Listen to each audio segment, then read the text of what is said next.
Carterville, Missouri sits in the southwestern corner of the state, tucked into Jasper County like a footnote at the bottom of a page. It is not the kind of town that makes the national news.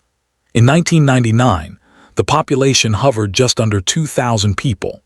There was one grocery store, a diner called Lou's that served chicken fried steak on Tuesdays, a volunteer fire department, and a Pentecostal church whose congregation included roughly a third of the town's working families. The land around Carterville is flat in the way that only the Midwest can be flat, not peacefully flat, but pressingly flat, the sky enormous above it, the horizon so distant that it feels like the earth itself is watching you. The economy was working class and holding on. The Whitfield family was, by every measure their neighbors could observe, ordinary in the best sense of the word. Dale Whitfield, 34 years old at the time, worked the morning shift at a small machine parts facility in the neighboring town of Joplin, a 40-minute drive each way. He was known as a quiet man, not unfriendly but contained. He coached his son's little league team in the spring, showed up to church on holidays, and kept his yard clean. His wife, Sandra Whitfield, 31 years old, dark-haired, with an easy laugh that people remembered long after conversations ended, worked part-time at the county library 3 days a week and was, by most accounts, the warmer half of the pair.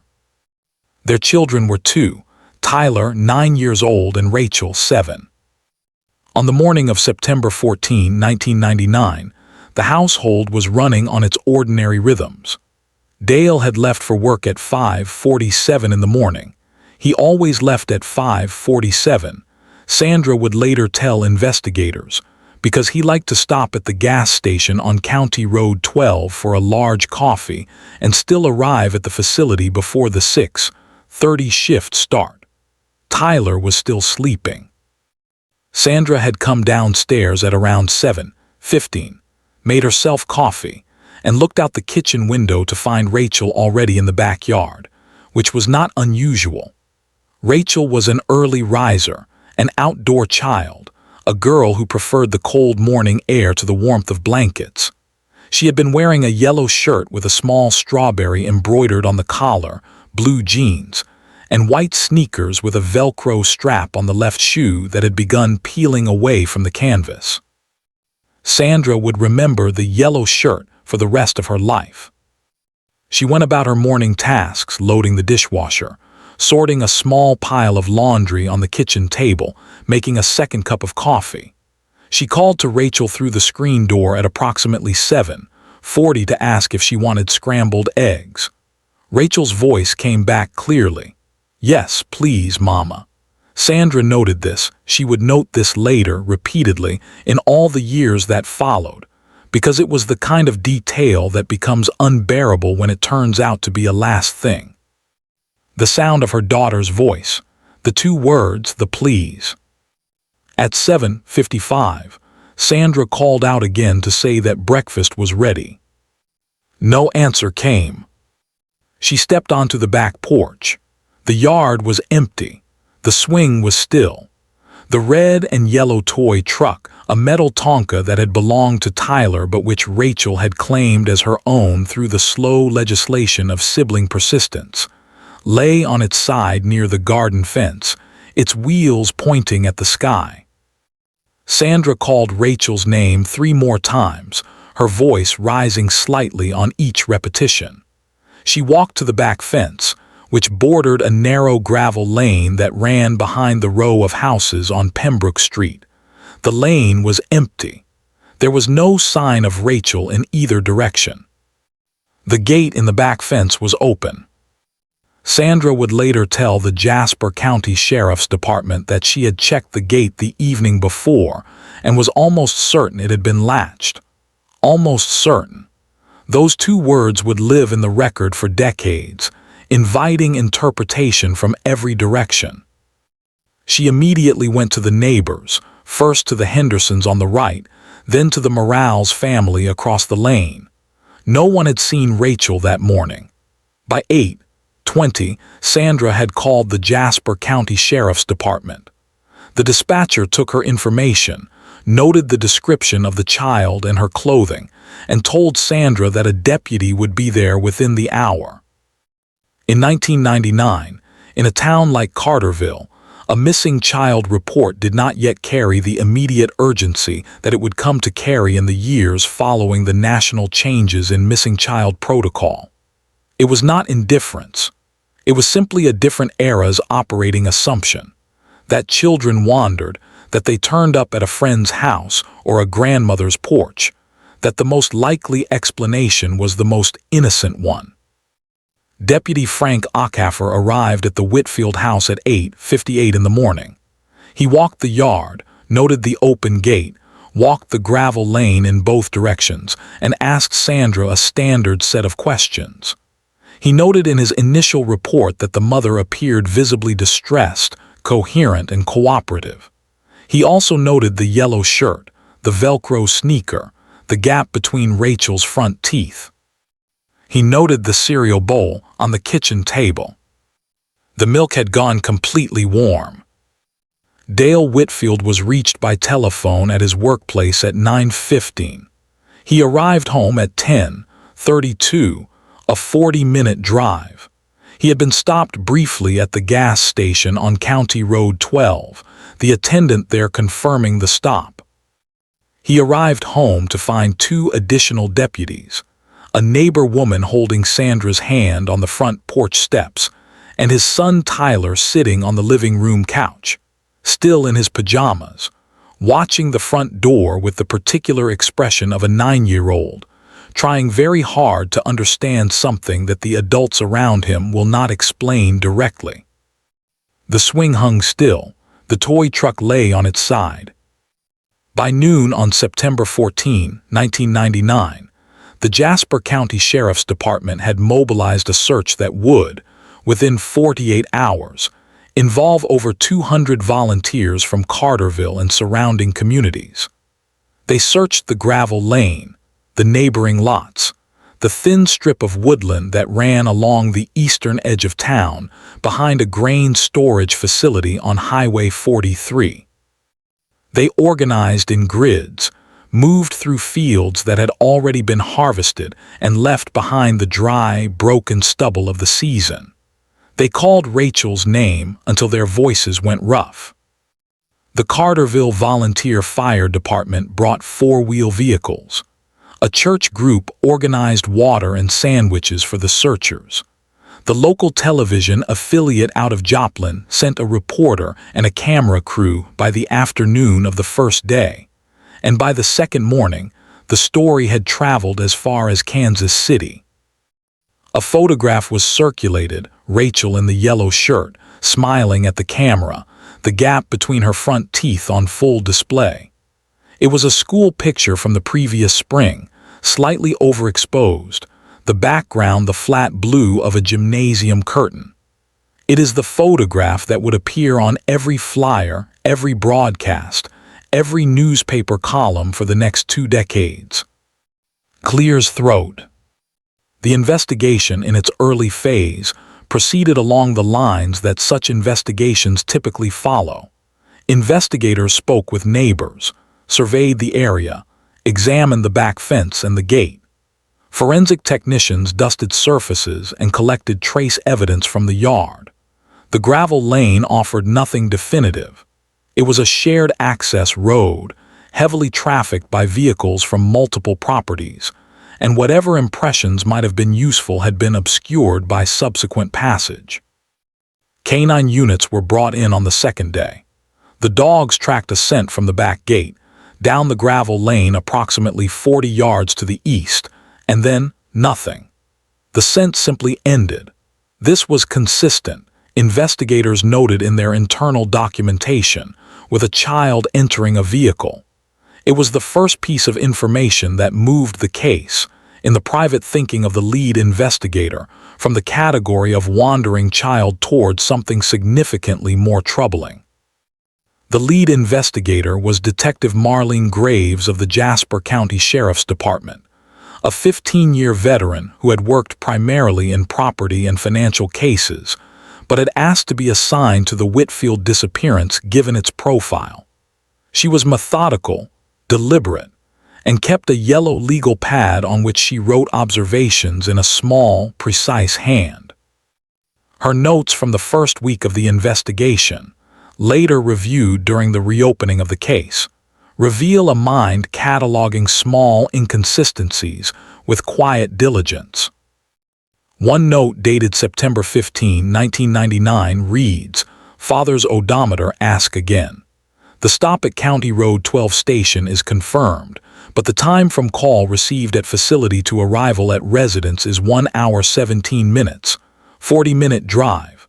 Gas station confirmed stop, approximate 3-minute transaction, 34 minutes unaccounted. Possible traffic. Check Route 43 for construction or delay records." There was no recorded construction on Route 43 during that period. Those who knew Dale Whitfield in those first days described him in ways that were, at first hearing, entirely sympathetic. He was quiet, yes. He was contained, yes. He organized search teams, spoke to reporters in measured sentences, appeared at his wife's side at public gatherings related to the search. He answered every question from investigators, by all accounts, without hesitation. But deputies whispered quietly among themselves about certain observations that were difficult to name precisely and therefore difficult to act upon. The way he stood at Sandra's side during the public appeals, close enough to appear supportive, but without touching her. The way his eyes, during interviews, moved to a middle distance when he spoke about Rachel. The way he had, on the evening of the second day, spoken to a neighbor outside the house for 20 minutes about the value of the property on Pembroke Street declining, if the case attracted too much ongoing media attention. Deputies whispered quietly, "It doesn't sit right."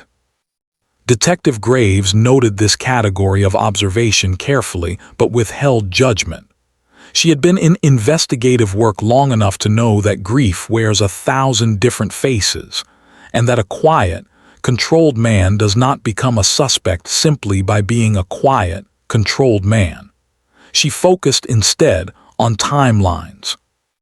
The timeline as established was this: Rachel was last confirmed alive at 7:40 a.m. when she responded to Sandra through the screen door. Sandra confirmed the back gate was almost certainly latched the previous evening. Dale had left the house at 5:47. The gas station attendant confirmed his stop, placing him approximately 12 miles from the house at an estimated time between 6:05 and 6:10 a.m. He received the phone call from Sandra at 9:15 a.m. and arrived home at 10:32 a.m. The window of Rachel's disappearance was, at most, between 7:40 and 7:55 a.m., 15 minutes. In those 15 minutes, if a vehicle had been involved, it had entered the gravel lane from the eastern access point off Route 43, which intersected with County Road 12 approximately 3 miles from the gas station, where Dale had been confirmed at 6:05. From that junction, a vehicle could reach the back lane behind Pembroke Street in under 4 minutes. Detective Graves did not write a conclusion on her yellow legal pad. She wrote only a time, 6:09, and beneath it, possible, requires more. Physical evidence in those early days was limited, and where it existed, inconclusive. A partial boot impression in the soft earth near the back gate was photographed, cast, and catalogued. It was consistent with a men's work boot, size 9 or 10. Dale Whitfield wore a size 10.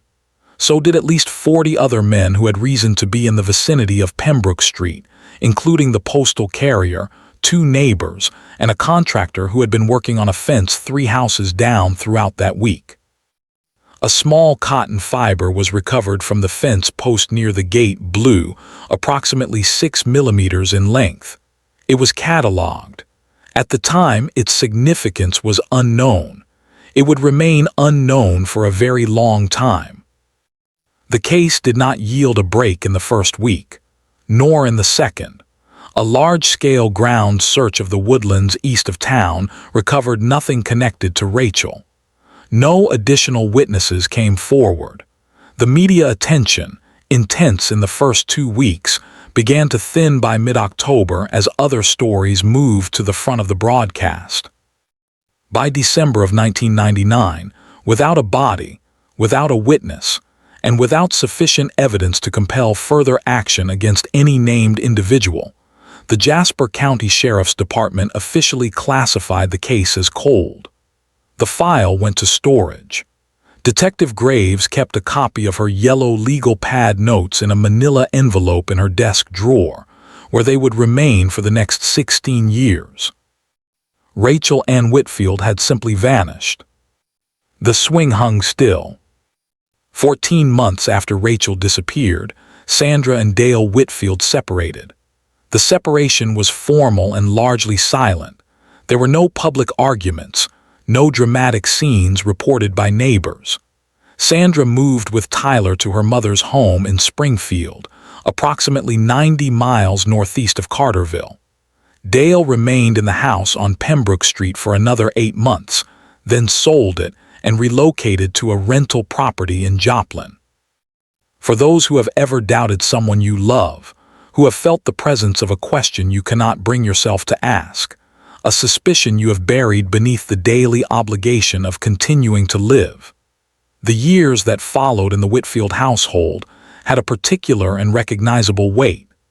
Neighbors from Pembroke Street who stayed in contact with Sandra described a woman functioning, rebuilding, carrying something enormous without letting it show most of the time. Sandra took a full-time position at the Springfield Public Library. She enrolled Tyler in school, attended parent-teacher conferences, made a home.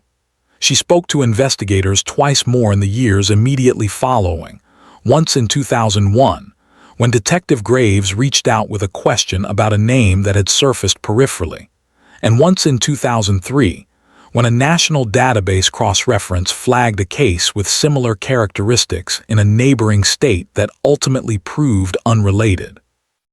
Each time Sandra came to the phone prepared, clear-voiced, organized. Only those closest to her, her mother, her sister in Kansas City, saw the other version. The nights she called at 2 a.m. not to say anything in particular, just to hear a voice. The September 14 anniversaries when she did not leave her bedroom. The way she sometimes, when distracted, hummed the small tuneless melody that Rachel had hummed while pouring her cereal. Tyler, meanwhile, grew up in the specific way that children who carry unspoken family tragedies grow up carefully, with a watchfulness in his eyes that belonged to someone considerably older.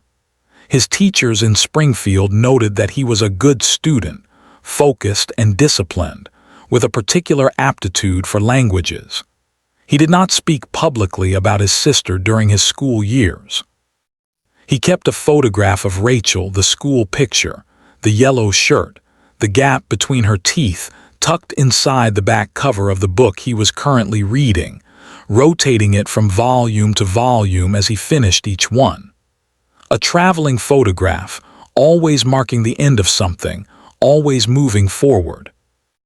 In the years after the separation, Dale Whitfield built a surface life that appeared, from the outside, ordinary. He remained in Joplin, continued working in manufacturing, eventually moved to a supervisory position at a different facility. He did not remarry.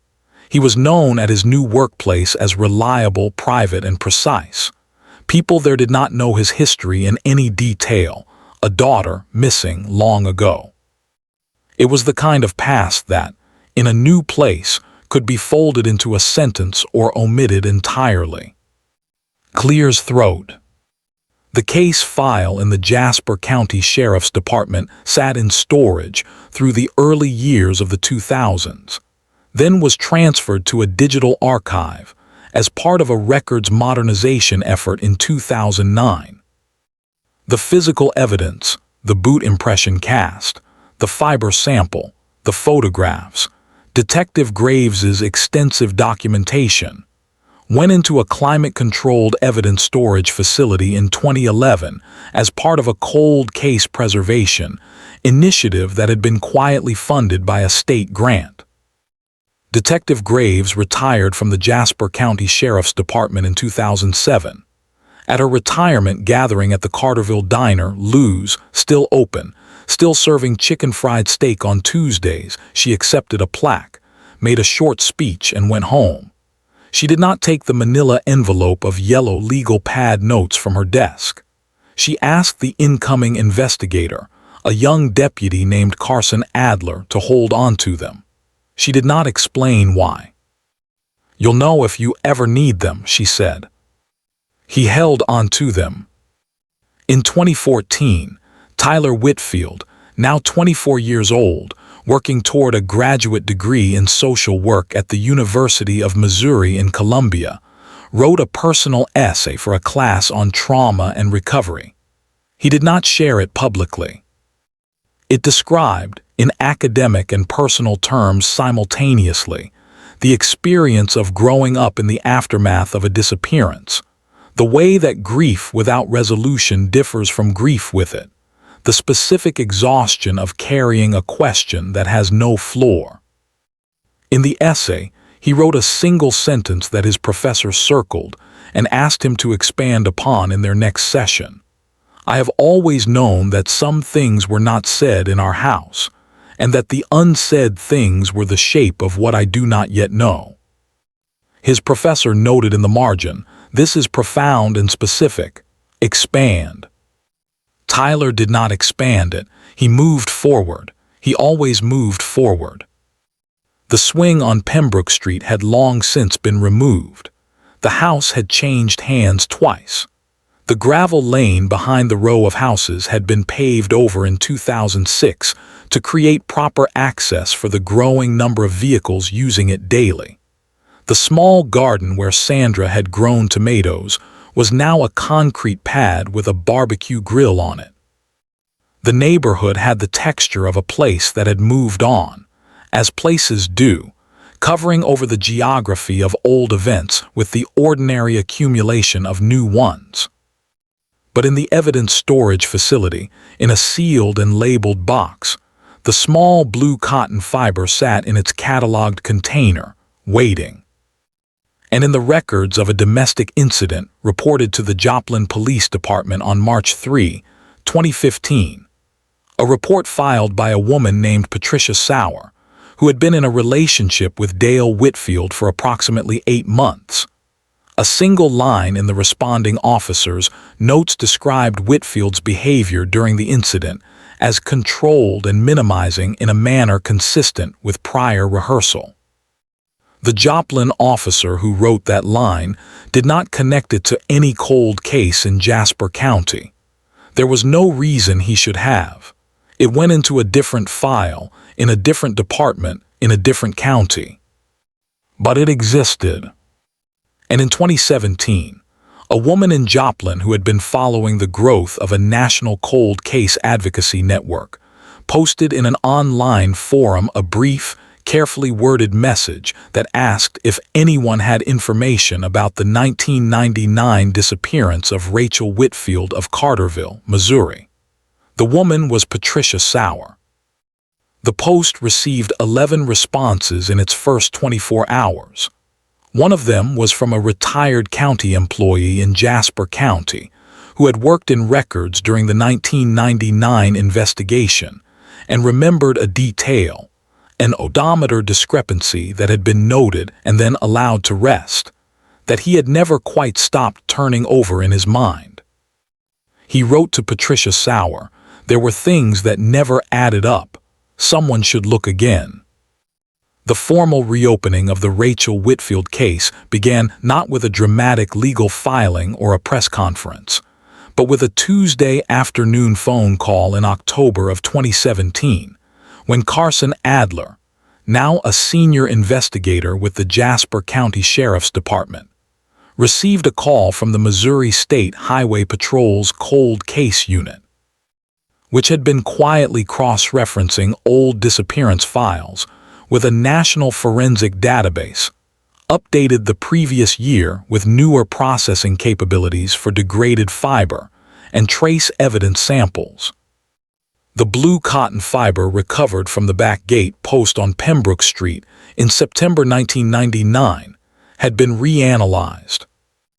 It was consistent with a blend composition used almost exclusively in a line of work gloves manufactured by a single company between 1994 and 2001, distributed primarily through industrial supply chains to manufacturing facilities across the Midwest. The composition was specific enough that the range of possible sources was meaningful.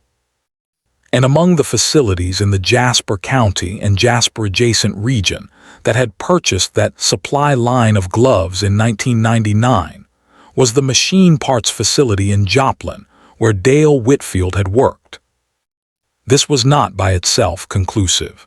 It was not yet close to conclusive, but Adler pulled out the manila envelope from his filing cabinet, the one Detective Graves had left him 10 years earlier, and read the yellow legal pad notes for the first time in full. He read them carefully in order, and when he reached the entry dated September 15, 1999, with the time 6:09 and the words possible, requires more, he sat for a long moment in his office with the January light coming in through the blinds, and then he picked up his telephone and called Detective Graves, now living in retirement in Neosho, 40 miles south. She answered on the second ring. "I've been wondering when this call was coming," she said. What followed was 22 months of careful, methodical investigative work conducted jointly by the Jasper County Sheriff's Department, the Missouri State Highway Patrol Cold Case Unit, and from 2018 forward, the Missouri Attorney General's Office, which provided additional forensic resources and legal support. The investigation was deliberately quiet. Nothing was announced. No press releases were issued. Adler and a small team moved with the specific patience of investigators who understand that a case built too quickly can dissolve under examination, and that a case this old, this cold, this damaged by time, needed to be constructed with the care of something that intended to last. They began by reconstructing the original timeline with every resource that had not been available in 1999. Cell phone records from 1999 were limited. Mobile phone penetration in rural Missouri at that time was inconsistent, and the Whitfield's household did not have a family cell plan. But the gas station on County Road 12, which had installed a security camera system in 1997, had remarkably retained an archive of tapes that had been transferred to digital format during a 2003 renovation. Most of the tapes from 1999 had not survived, but a partial recording from the morning of September 14, 1999, was located in the archive. It showed, with timestamp, a vehicle consistent with Dale Whitfield's 1997 pickup truck at the gas station at 6:07 a.m. The transaction, as confirmed by the original attendant and the register record, lasted approximately 3 minutes and 20 seconds. The vehicle was gone from the frame at 6:10 a.m. From that location, driving at normal speed on County Road 12 and accessing the gravel lane behind Pembroke Street from the Route 43 junction, the estimated travel time was 17 to 20 minutes. This would place a vehicle at the back lane between 6:27 and 6:30 a.m., more than an hour before Rachel was last confirmed alive. But working the timeline further, if the vehicle returned to the area, retraced the route, and parked, the investigators modeled this scenario carefully. If Dale Whitfield, after his confirmed stop, had driven not directly to Joplin but instead looped back to the vicinity of Pembroke Street, waited, and returned, the timeline became narrower but not impossible. It was, the investigators noted, consistent with opportunity, though not proof of it. The critical shift came in March of 2019, through a source that no investigative model could have predicted. Tyler Whitfield, now 29 years old and working as a licensed social worker in St. Louis, had maintained over the years a careful and cautious relationship with memory. He did not speak publicly about his sister's disappearance. He did not follow the case forums, the online discussions. He had chosen to live forward, which was his right, and which took forms of courage that the world does not always recognize as courage. But in January of 2019, Tyler had a conversation with his mother, one of their regular Sunday phone calls, during which Sandra mentioned, almost in passing, something that she had never mentioned before. She mentioned it almost in passing because it was something she had spent nearly 20 years persuading herself meant nothing. She said, "I never told you this, Tyler, but the week before Rachel disappeared, she told me something. She said Daddy had shown her a special road. She said it was a secret road, and they went on it when Daddy drove her to school." Tyler drove to Springfield the following weekend. He sat with his mother at the kitchen table, and they talked for 6 hours. Sandra had carried this information for 19 years in the following way. She had placed it in the part of her mind that holds the things we cannot afford to believe, and she had kept it there beneath every other thought and every other day and every other September 14. She had told herself, with the particular ferocity of a person bargaining with an impossible truth, that children invented things, that Rachel had an imaginative mind, that a special road was the kind of detail a 7-year-old created. She had told herself this so many times, and for so long that it had taken on the texture of something believed. Tyler called the Jasper County Sheriff's Department the following Monday morning, February 4, 2019. He asked for Carson Adler. The statement Sandra Whitfield gave to investigators on February 12, 2019, in Springfield, with an attorney present and with the full documentation protocols of a formal re-interview, included the following passage, quoted from the official transcript. She said, "Rachel came to me on a Tuesday. I believe it was the Tuesday of the week before she went missing, so that would have been September 7th. She said, 'Mama, Daddy has a special road he takes me on sometimes in the morning. He says it's our secret.' I asked her what road, and she said she didn't know its name, but it went through some trees. I put it aside. I told myself. She did not finish the sentence. The transcript notes, witness pauses 14 seconds. The investigators cross-referenced the description, a road through trees, accessible from the route Dale drove between the house and the Joplin facility, and identified a single candidate, a county maintenance access road that branched off Route 43 approximately 2 miles east of Carterville, passed through a thin belt of mixed woodland, and dead-ended at an old drainage management structure. The road was unpaved, ungated in 1999, and visible from Route 43 only if you knew where to look. Local residents knew it informally as the drainage cut. It was not on commercial maps. Forensic teams were dispatched in March of 2019, operating under a sealed court order. The drainage cut and surrounding area had been altered significantly by 20 years of seasonal flooding, maintenance activity, and the installation of a new drainage control structure in 2009. The ground had been disturbed multiple times in ways that complicated any forensic examination.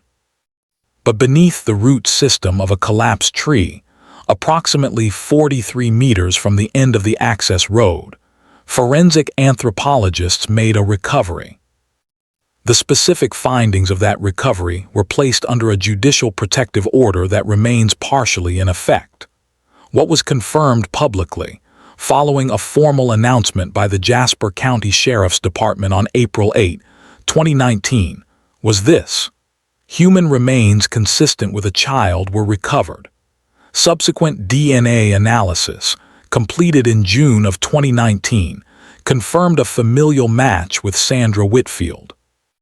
Rachel Anne Whitfield had been found. She had been all these years, less than 3 miles from her home. The arrest of Dale Eugene Whitfield occurred on September 6, 2019, 8 days before the 20th anniversary of his daughter's disappearance. It took place at his workplace, a manufacturing facility in Joplin, at approximately 2:15 in the afternoon. He was escorted from the building by 2 investigators from the Missouri State Highway Patrol and 1 from the Jasper County Sheriff's Department. He was wearing his work uniform, a gray shirt with his name on a tag above the left breast pocket. He did not speak during the arrest. Those who witnessed it from the facility floor described a man who appeared, above all else, unsurprised. The charge filed was first-degree felony misconduct, resulting in the death of a minor. Additional charges were subsequently filed in the weeks that followed as the full forensic and evidentiary picture was assembled for prosecutorial review. The news reached Carterville in the way that news reaches small towns, quickly, completely, and with a particular kind of shock that is not quite surprise. Because here is the thing about towns like Carterville, about communities where people knew each other and watched each other and formed their quiet, unverifiable opinions over years. The shock was not that Dale Whitfield had been arrested. For some people, the ones who had whispered in 1999, the ones who had never quite accepted the official silence, the shock was that it had taken 20 years. "I always knew," said one former neighbor, who declined to be named in media reports. "I always knew, and I hated myself for not knowing what to do with knowing." For others, the colleagues at his Joplin workplace who had known him for a decade as reliable Dale, quiet Dale, competent Dale, the shock was total. They could not fit the 2 images together. They tried and failed, as people do when the person they understood turns out to have been a surface all along. Sandra Whitfield was reached by telephone on the afternoon of the arrest by Carson Adler himself. The call lasted 9 minutes. Adler later said, in an interview with the Missouri State newspaper, that Sandra had said very little for most of the call. When he told her that Dale had been arrested, she was quiet for a long moment, the particular quiet of a person absorbing something they have been waiting for without fully knowing they were waiting. And then she said, "Can someone tell me what road it was? I need to know the name of the road." The case became, in the autumn of 2019, exactly the kind of story that the national true crime media cycle sustains itself on. There were podcast episodes, cable news segments, online deep dives into the 1999 investigation and its gaps. The photograph of Rachel in the yellow shirt, the school picture, the blue gymnasium background, the gap-toothed smile, appeared on screens across the country in a way that, 20 years earlier, it had only appeared in a region, on a missing child flyer, on the door of a diner in Carterville that still served chicken fried steak on Tuesdays. For every person who expressed shock in those coverage cycles, there was a Detective Graves somewhere, watching from retirement in Neosho, who said nothing public and thought, "I knew at 6:09. I always knew at 6:09. Tyler Whitfield gave one interview to a Springfield journalist in December of 2019. He spoke for 40 minutes. He said many things with great care and precision. Near the end of the interview, he paused, cleared his throat, and said the following, which the journalist later described as the most composed and heartbreaking thing she had ever been told in 2 decades of reporting. He said, "My sister was 7 years old. She hummed when she poured her cereal. She called the toy truckers even though it was mine, and I let her because it made her happy. And I want people to know that when we talk about these cases, about timelines and fibers and odometer readings and drainage roads, we are talking about a 7-year-old girl who said, "Yes, please, Mama," when her mother asked if she wanted eggs. That's who she was. That's the whole of what was lost. The trial of Dale Eugene Whitfield was scheduled for March 2021, but was delayed by broader institutional closures. It was rescheduled and ultimately convened in October of 2021 in the Jasper County Circuit Court. The proceedings lasted 11 days. The jury deliberated for 9 hours. The verdict was returned on October 28, 2021. Guilty. Dale Whitfield was sentenced to life without the possibility of parole on November 19, 2021. He said nothing at sentencing. His attorney read a statement on his behalf that expressed, in formal legal language, that he maintained his innocence and intended to appeal. The appeal was filed in 2022. As of the most recent available record, it had not been successful. Sandra Whitfield was present in the courtroom for the verdict. She sat in the first row of the gallery, beside her mother and beside Tyler, who was now 31 years old and who held his mother's hand throughout the reading of the verdict. When the foreman said the word guilty, Sandra did not make a sound that was audible to the reporters in the gallery. She closed her eyes. She kept them closed for a long time. When she opened them, she was looking at the photograph of Rachel, the school picture, the yellow shirt, the gap between the teeth that had been entered as evidence and now sat in a document sleeve on the prosecution table. She looked at it for the rest of the proceeding. Rachel Anne Whitfield was 7 years old. She hummed while she poured her cereal. She had a gap between her front teeth and a toy truck she had claimed from her brother, and a voice that carried clearly through a screen door on a warm September morning, saying yes, please, Mama, to a question about scrambled eggs. For 22 years, the answer to what happened to her lay 3 miles from her home, beneath a tree root, at the end of a road too small to appear on any map. A road that someone had called special, had called secret, had used as both a destination and a concealment. Justice, in cases like this, never arrives without remainder. It does not restore what was taken. It does not give Sandra back the years she spent placing a question in the unaffordable part of her mind, or give Tyler back the childhood that was reorganized around an absence, or give Carterville back the particular kind of innocence that a small town loses when it discovers that the ordinary and the terrible are not separated by geography or size or the latchness of a back gate. What justice does, and this matters imperfectly but truly, is name things. It takes the unsaid shape of what was not known and gives it a courtroom, a verdict, a record. It says, this happened, this person did it, this child's name was Rachel. Her name was Rachel Anne Whitfield. She was here. She was loved. And for 22 years, someone hoped the world would forget her. The world did not forget. Music rises, low strings returning. If this story mattered to you, subscribe and hit the bell. Share the episode. Someone somewhere may still be waiting to be heard.